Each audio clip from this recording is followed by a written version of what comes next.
What's going on, Dolphins? It is your boy Dillon, and I am here to do one of my quick hit scouting report videos. This one is going to be for the Tennessee Titans. Before I get into that, though, I want to let you guys know about what I'm planning for the rest of this week. So tonight I'm going to do this. Tomorrow I have aside from this, I'll have 4 more scouting report videos to do over the course of the week. Tomorrow I will be doing my post-game analysis video for the win over the Jets. Tuesday I'll do one of my scouting report videos. Wednesday I'll do one. I'm going to do also my what it takes to get to the playoffs / draft order video on Wednesday as well. And then, Thursday I'll do a scouting report video. Friday will be my preview for the Carolina game. And then Saturday I'll do my last scouting report video of the week before we get into, the week 12 stuff. And then obviously game day on Sunday. So anyway, with that, let's go ahead and get into this. The Tennessee Titans had a rough day in the office, losing to the now 2-8 Houston Texans. So, obviously they are division rivals, so take it for what you will. The Tennessee Titans do drop to 8-3 after this game, losing 22-13. And, it just this year has been a year of a lot of crazy and weird upsets. There have been a lot of lopsided games. So it's just been one of those years, a lot of weird things happening. It is what it is. I still feel pretty confident that the Tennessee Titans are still going to win their division. Pretty sure Derrick Henry's going to come back and for the playoffs, and they're going to be just fine. Although it's funny too, though, because when you look at some of these stats, which we're actually going to get into, you would think that the Titans would have won this game. And ironically enough, when we get to the league standings also here in a minute, most of their league standings actually either went up or didn't change. There were very few categories that they actually dropped in. But let's go ahead and get to this. So Tennessee had 420 total yards, only allowing 190. They had 317 through the air, allowing 107. They had 103 on the ground, allowing 83. They were at 5.3 yards per play, allowing 3.1. Let's see. Tennessee did lose a fumble. Houston did not, and they threw 4 interceptions. Houston didn't throw any, and obviously that had a lot to do with it. There was a lot of turnovers by this Tennessee team. Obviously, when you play messy, sloppy football, you can lose like that. You can lose to anybody. The Tennessee Titans also let up 2 sacks. They were 40% on third down, though, allowing only 35. They had the ball for 30 minutes, 22 seconds. Houston had it for 29-38. Tennessee had 5 penalties. Houston had 7. Okay, let's go a little bit further. So, obviously, again, Tannehill had a rough day. And look, keeping it real, though, this is not... And as much as I'm a person who loves Ryan Tannehill, I've always acknowledged that he's not, the most elite quarterback. He's not an elite quarterback. And you do have to have a good team built around him. And you don't want to see him throw 52 times in a game. If he's got to throw 52 times in a game, he's a really good to great quarterback that you want to see throw maybe, somewhere between 25 to 35 times. If he's got to throw 52 times, then you're probably going to have something like this where he ends up with 35 out of 52 for 323 yards, 1 touchdown, and 4 interceptions. Adrian Peterson led the way, 9 rushes, 40 yards, and a 4.4. Dontrell Hillard, 7 for 35 and a 5 average. Deontay Foreman, 7.25 and a 3.6. Receiving, Nick Westbrook-Akine led the way, 7 of 8 for 107. A.J. Brown, 5 of 9, 48. Dontrell Hillard, 8 of 10 for 47. Chester Rogers, 4 of 6, 41. Dez Fitzpatrick, 3 of 6 for 35 and a touchdown. Anthony Firkser, 5 of 7, 26. Deontay Foreman, 1 of 15. It looks like, too, that some of their, big playmakers are still, aside from Derrick Henry, are still not in the lineup.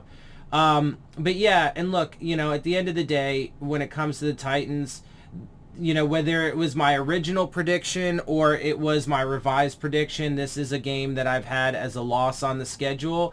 and I figure it to still be. Now, does that mean that it's a guarantee? No, of course, there's definitely some chance that we could get a win. I just don't see the Dolphins winning out the rest of the season. And, you know, that last stretch of 3 games, the Saints, the Titans, and the Patriots, I still think are going to be tough sells. So, let's see.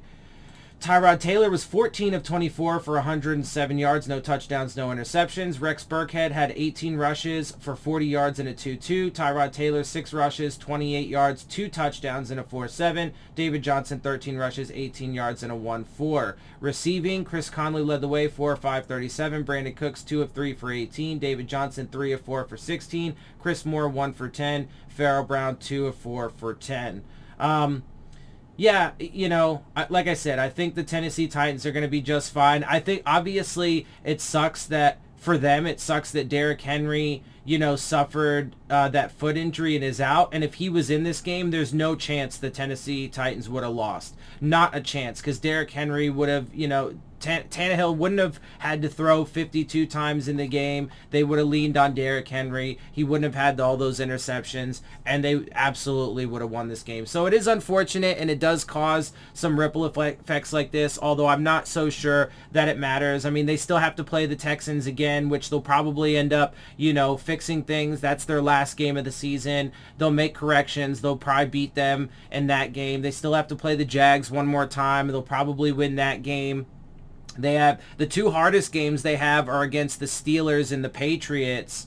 And then, you know, there's some other. So I think that the likelihood is the Titans will still probably at least make it to 11 wins on the season, win their division, and make it to the playoffs. And then I would expect them to get Derrick Henry back, especially if they end up retaining the number 1 overall seed and don't have to play that first week. They will just rest him that extra week and have him back for the playoffs. But I don't see the Titans making it to the playoffs and then not bringing Derrick Henry back. So, you know, yes, they lost today against a very bad team. I know some people are going to overreact like nobody's business, but at the end of the day, again, I think they're going to be fine. I still think that we're going to end up being one of those wins that gets them to 11 plus. And, I mean, I hope I'm wrong, and I hope that we can upset them, but you know, if I'm just keeping it real, that's where I feel like it stands as of right now.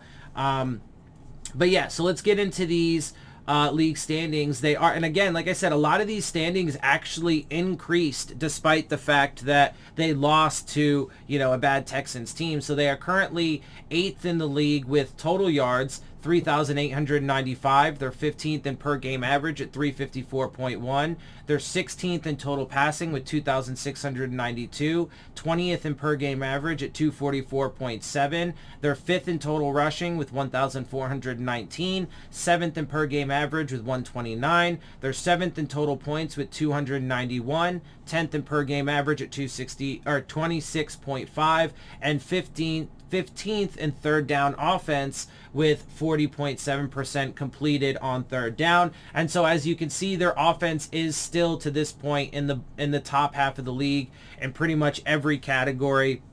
And again, I expect that will likely continue throughout the remaining year. And on defense, they started off kind of rough, but they have been getting better and better throughout the season, and their statistics have been improving.